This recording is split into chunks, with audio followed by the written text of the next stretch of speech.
کہ ہمیں اس وقت جوائن کر رہے ہیں سیکرٹری جنرل پاکستان تحریک انصاف سلمان اکرم راجہ صاحب، senior advocate of supreme court. Salman صاحب السلام علیکم، بہت شکریہ پروگرام کے لیے وقت نکالنے کے لیے۔ سلمان صاحب، گفتگو کا آغاز آج سپریم کورٹ میں مخصوص نشستوں کے کیس کی سماعت جاری تھی، اور آپ نے آج بھی بھرپور اور تفصیلی دلائل مخصوص نشستوں کے کیس میں آپ نے پریزنٹ کیے، اور آپ نے آج ایک انتہائی اہم نقطہ بھی ریز کیا جہاں پہ آپ نے بتایا کہ آپ کے حوالے سے الیکشن کمیشن آف پاکستان نے جو ریکارڈ پیش کیا وہ 8 فروری کے انتخابات سے متعلق، اس میں آپ کا شو کیا کہ آپ نے بلے باز کی ٹکٹ پر اپلائی کیا تھا، جبکہ حقیقت میں آپ نے پی ٹی آئی کی ٹکٹ پر اپلائی کیا تھا۔ اس کی ریسیٹ بھی بہرحال آپ نے جمع کرائی تھی، لیکن the way that you raise this point کہ جو کنسیلمنٹ آف فیکٹس ہیں، یہ ضرور بتائیے گا کہ یہ ہمیں کیا بتا رہا ہے، اور آئینی بینچ نے کس طرح سے آپ کی اس دلیل پر رسپانس دیا؟ دیکھیں، اس دلیل پر تو فیصلہ ہو چکا نا، جو 8 جج صاحبان کا اکثریتی فیصلہ ہے، انہوں نے یہی تمام معاملات دیکھے نا ہے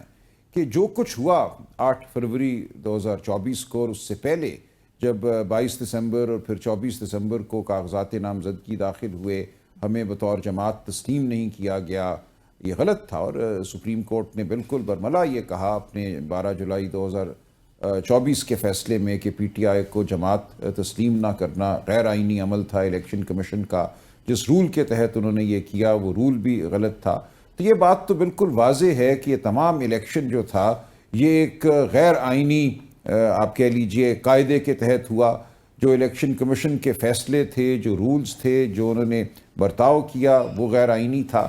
اور اسی بنیاد پہ 8 جج صاحبان نے یہ کہا کہ ہمیں موقع دینا ہوگا ان لوگوں کو جو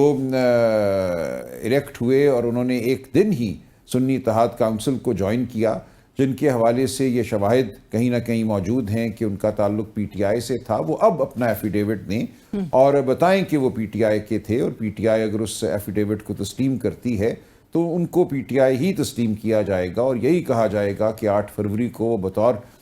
پی ٹی آئی کے امیدوار الیکشن جیتے، نہ کہ آزاد امیدوار کے طور پہ، اور جو الیکشن کمیشن نے ریکارڈ پیش کیا ہے اس پہ انحصار نہیں کیا جا سکتا، دیگر معاملات کو بھی دیکھنا ہوگا۔ تو یہ ہے ایک طرح سے جو 8 ممبر اکثریت ہے ان کا فیصلہ، انہوں نے تمام جو زمینی حقائق تھے ان کا جائزہ لیا۔ آج میں نے فیصلے پیش کیے، ماضی میں ایسا ہوتا رہا ہے کہ جو زمینی حقائق ہیں سپریم کورٹ یا ہائی کورٹ ان کا جائزہ لے سکتی ہے، ان کو ملحوظ خاطر رکھتے ہوئے فیصلہ کر سکتی ہے، جس فیصلے کے نتیجے میں جو بنیادی حقوق ہیں ان پر عمل ہو، اور الیکشن میں کم از کم 2 بنیادی حقوق جو ہیں ان کا تعلق ہوتا ہے۔ ایک آرٹیکل 17 رائٹ ٹو ایسوسیٹ، سیاسی جماعت بنانے کا جو آئینی حق ہے، اور ہمارا سپریم کورٹ کہہ چکا ہے کہ جماعت بنانے کے حق میں شامل ہے الیکشن لڑنا اور الیکشن کے نتیجے میں پارلیمان میں آنا اور پارلیمان میں نشستیں حاصل کرنا۔ اسی طرح آرٹیکل 19 ہے جو ایکسپریشن کا حق ہے، بات کرنے کا، اظہار کرنے کا حق ہے۔ ایک الیکشن جو ہے، ووٹ جو ہے، وہ اظہار کا ذریعہ ہے۔ تو یہ بنیادی حقوق ہیں، زمینی حقائق اور پاکستان کے جو معروضی حالات ہیں ان کو سامنے رکھتے ہوئے کیا سپریم کورٹ الیکشن پر حملے کے خلاف ڈھال ثابت ہوگی، جیسا کہ 12 جولائی 2024 کو ہوا، یا جو الیکشن پر حملہ ہوا اس کو کامیاب قرار کر دیا جائے گا؟ یہ ہے اس مقدمے میں رائٹ۔ بٹ سلمان صاحب، جسٹس امین الدین صاحب نے آج جس طرح سے انہوں نے کہا کہ اب دیکھنا تو یہ ہے کہ الیکشن کمیشن نے آئین سے روگردانی کی یا پھر سپریم کورٹ کے اکثریتی فیصلے نے، یہ ہائپر ٹیکنیکلٹیز میں جو جایا جا رہا ہے، 7 سے 8 اب تک ہیئرنگز ہو چکی ہے اس کیس کی، لیکن ایک وہی سوال جو ہے ہو رہا ہے جس کے بعد جواب بھی جس کا پہلے آ چکا ہے، آپ بھی جس طرح سے کہہ رہے ہیں، جو باتیں دوبارہ ریز ہو رہی ہے،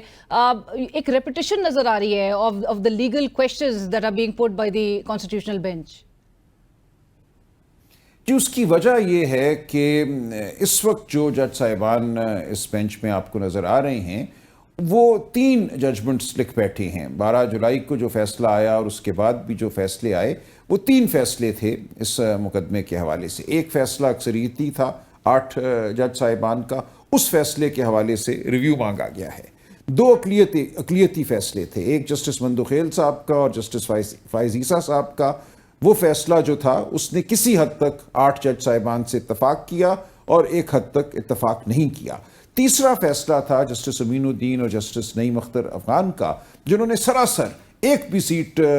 پی ٹی آئی کو دینے سے انکار کیا, پی ٹی آئی کا جو وجود ہے اس کو تسلیم کرنے سے انکار کیا. اور نہ صرف یہ, انہوں نے ایک اپنے فیصلے میں لکھ بھی دیا کہ جو اکثریتی فیصلہ ہے اس پہ عمل نہ کیا جائے. تو یہ 3 فیصلے ہیں اور یہ جج صاحبان اپنی اپنی جگہ کھڑے ہوئے ہیں جہاں 12 جولائی کو تھے. آج یہ بھی میں نے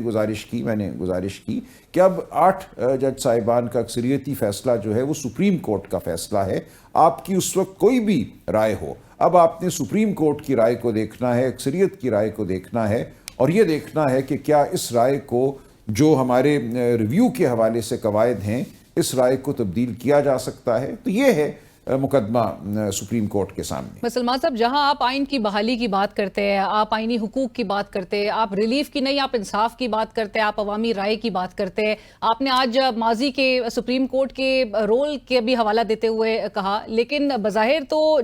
موجودہ بینچ کے جو ریمارکس ہیں جس میں جہاں پر آپ کے ڈاکیومنٹس کی سبمیشن کے بھی لحاظ سے اگر کہا جائے کہ یہ پرائیویٹ ریکارڈ ہے اور یہ پبلک دستاویزات نہیں, اور الیکشن کمیشن آف پاکستان کی کنسیلمنٹ آف فیکٹس کے معاملے کو بھی اگر اس پر بھی بینچ کی آئی بروز ریز بظاہر تو ایسا لگ رہا ہے کہ نہیں ہو پا رہی, تو یہ کتنا پریشان کن, کتنا ورینگ ہے یہ اس ملک کے لیے. اور آپ کو لگتا ہے بینچ ریسیپٹیو نہیں ہے آپ کے تمام آرگیومنٹ سے متعلق؟ نہیں, ایسی بات نہیں ہے, ایسا نہیں ہے. مجھے لگتا ہے ریسیپٹیو ضرور ہے. دیکھیں, پریشان کن تو پاکستان کی صورتحال عمومی طور پہ ہے. پاکستان میں اس وقت آئین اور قانون پہ ایک شدید نوعیت کا حملہ ہے. 26ویں آئینی ترمیم اسی حملے کا ایک حصہ ہے. تو پریشان کن تو ہے. 26ویں آئینی ترمیم کے بعد اس فیصلے کو لکھنے والے 4 جج صاحبان جو آج بھی سپریم کورٹ کے جج ہیں ان کو اس بینچ سے علیحدہ کر دیا گیا. ماضی میں پی سی او کے ذریعے ججوں کو علیحدہ کیا جاتا تھا, اب 26ویں ترمیم کے ذریعے ججوں کو علیحدہ کیا گیا. اور یہ بات بھی میں نے عدالت کے سامنے رکھی کہ اب چونکہ ان جج صاحبان کو علیحدہ کر دیا گیا ہے, وہ اپنی رائے کا دفاع کرنے کے لیے یہاں موجود نہیں ہیں, لہٰذا آپ پہ اب ایک بھاری ذمہ داری ہے کہ ان کی رائے کو آپ پرکھیں ان اصولوں کے تحت جو ریویو کے حوالے سے وضع کیے جا چکے ہیں. اس وقت پارٹی کے اندر جو آپ لوگ کی جو ایک سچویشن سامنے اور بلکہ باقاعدہ طور پہ وہ سرفیس کر چکی سلمان صاحب, جہاں پر گنڈاپور صاحب کہیں کہ انہوں نے جو فیصلہ کیا, یہ جو بجٹ منظوری کا جو پورا معاملہ تھا اس کی بڑی ڈیٹیلز ہمارے سامنے آئی, یہ سب کچھ بھی ہمیں کیا بتا رہا ہے؟ گنڈاپور صاحب کہتے ہیں انہوں نے عمران خان صاحب کی جو سوچ ہے اس کی وہ ڈیسیشن جو ہے وہ بالکل ان کی سوچ کی عکاس کرتا ہے. بنیادی طور پہ فیصلہ ہوا کیا تھا؟ کیونکہ آج آپ کا ورکر بھی جو اسلام آباد ہائی کورٹ کے باہر سارے جو جمع ہوئے تھے وہ سوال کر رہے تھے غداری کے, اب باقاعدہ نعرے لگائے جا رہے. سوال ہو رہا تھا کہ عمران خان صاحب نے جب اگر ہدایت دی تھی کہ ان کی منظوری کے بغیر بجٹ منظور نہیں ہوگا تو پھر منظور کیوں ہوا؟ ایک میٹنگ ہوئی خیبر پختونخوا پارلیمانی پارٹی کی 22 جون کو. انہوں نے یہ فیصلہ کیا کہ خان صاحب سے ملاقات کی کوشش ضرور کی جائے, لیکن اگر ملاقات نہیں ہوتی تو بجٹ بہرحال ہمیں پاس کرنا ہے, ورنہ ایک بحران پیدا ہو جائے گا. جن لوگوں نے عوام نے منتخب کیا ہے اس عوام کو آپ ایک معاشی اور مالیات بحران میں نہیں دھکیل سکتے. یہ معاملہ جو خیبر پختونخوا پارلیمانی پارٹی کا فیصلہ تھا, یہ پارٹی کی پولیٹیکل کمیٹی, سیاسی کمیٹی کے سامنے رکھا گیا 22 تاریخ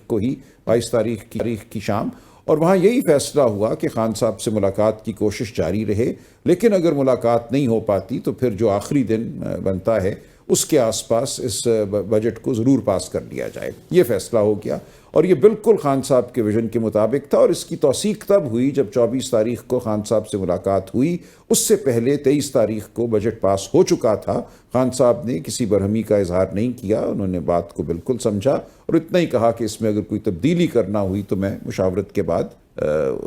کہہ دوں گا کہ کیا تبدیلی کی جائے. تو اس معاملے کو میں سمجھتا ہوں غیر ضروری طور پر